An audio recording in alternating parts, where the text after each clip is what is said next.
Okay, so hello everybody, hello everyone, and welcome to today's quick video brought to you by the CICM. Today we're joined by Sean Feast, Editor of Credit Management, who'll be asking Matt Godby, Director of Godby Credit Management, some questions on the calm before the storm. So, welcome gentlemen. Hi. Good afternoon. Hi Matt, how's it going? Hi, I'm very well, Sean. Good to see you. Good to see you too. Crazy times. Now it's tough times for any business at the moment out there, and there's one or two sectors that are perhaps more challenged than others. But I wonder if you could tell us, Matt, sort of what have been some of the first actions that businesses have been taking, both to protect their employees and perhaps more importantly to protect their cash flow. Well, good to see you, Sean. Certainly, as we approach the last month of full lockdown, most of the problems that businesses have experienced thus far is very much logistical. So it'll be around replacing their staff to working from home, furloughing their staff as well, and also closing their premises and the various financial government support, seeking the information for that. So thus far, in the first month of full lockdown, it's been very much logistical rather than necessarily the cash flow side and the very things that help a business to survive. Right. So it's been more sort of looking at people and product supply and service delivery and those sort of things. Yeah. Yeah, very much so. Do you think maybe then there is a little bit of a lull? There is actually the full impact hasn't been realised yet and hasn't been recognised yet? I think it's a fair point, actually. Lots of businesses that I've spoken to over the past few weeks, when I've asked the question, how are you operating and how is your cash? Generally, most of the time they've said, well, it's okay. And I think that's perhaps somewhat the calm before the storm.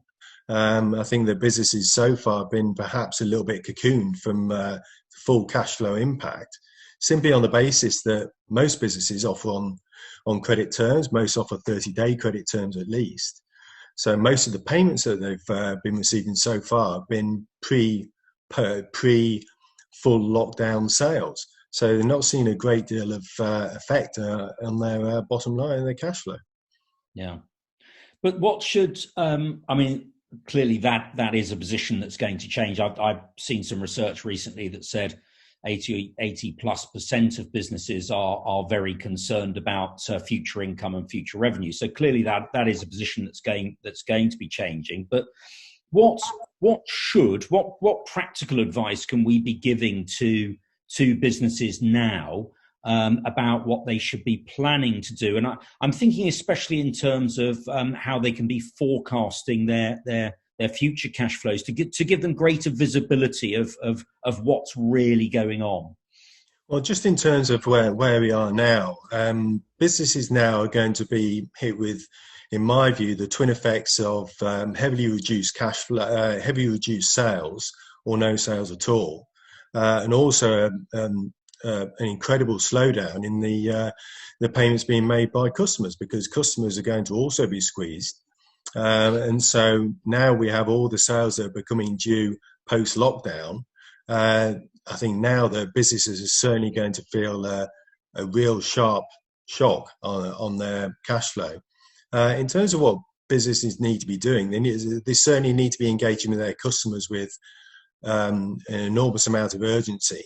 And I would say all of their customer base, whether they have overdue invoices or not, because everyone's in the same boat.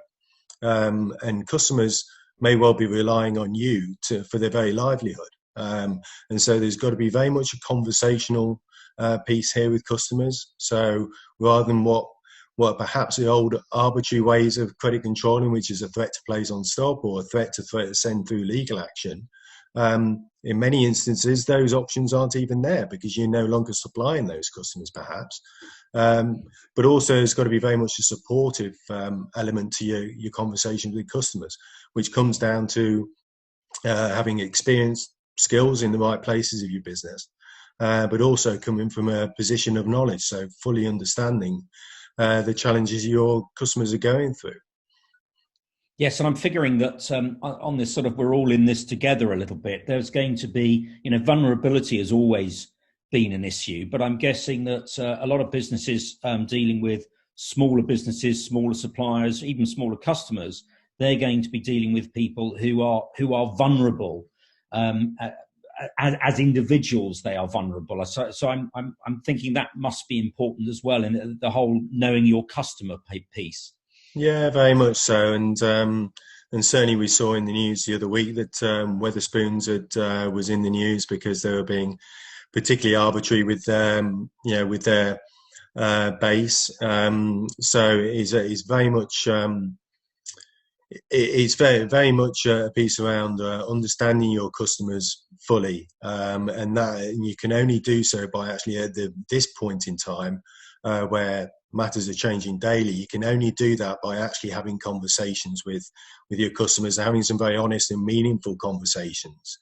And I would really emphasize the honest bit, because certainly when you're speaking with your customers, it's important when you find out the challenges they're facing to also be honest enough about your own challenges, about the impact on you if they don't pay you. Because I said earlier on, everyone's in the same boat. And if there's not that honesty there, then the lots of businesses are going to fail simply because they're not being open enough about the challenges that both from a supply point of view and the customer point, and a supplier and the payables point of view. So what you seem to be saying is that conversation is important, communication is critical, transparency is important too. But to what extent can we really expect that level of understanding, perhaps from a big business to a smaller supplier? I think that's a difficult question to answer, and it all depends. Yes, you did. Thanks very much for that one. It's a difficult question to answer. Certainly, the bigger businesses and the bigger suppliers very much have the responsibility here to the wider economy. Of course, they do, and they also have that responsibility to those smaller businesses. And I go back to what I said earlier on about Weatherspoons. They were really hauled across the coals when the news came out about how they were, treating that base, because there's going to be lots of parts of the supply chain that are going to be affected by others.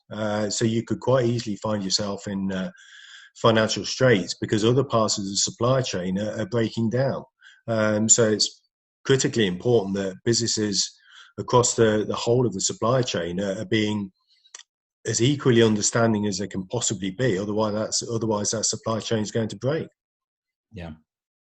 Now, you and I hopefully will chat again and talk about happier times when we're coming out of this crisis and how important that's going to be. But for now, could we sort of summarize what businesses should be and must be doing now? Where do they need to focus? How can we just narrow this down and say, right, if you do nothing else, then do the following? Absolutely crucial at the moment is cash flow. That's the lifeblood of all businesses. If you don't have cash flow, you don't survive. And at this point in time, businesses need to be having immediate, urgent and meaningful and honest conversations with their customer base. They need to be doing that right now. As I said at the outset of our conversation, all businesses now broadly that offer credit terms are going to be seeing those heavily reduced sales post-lockdown becoming due for payment.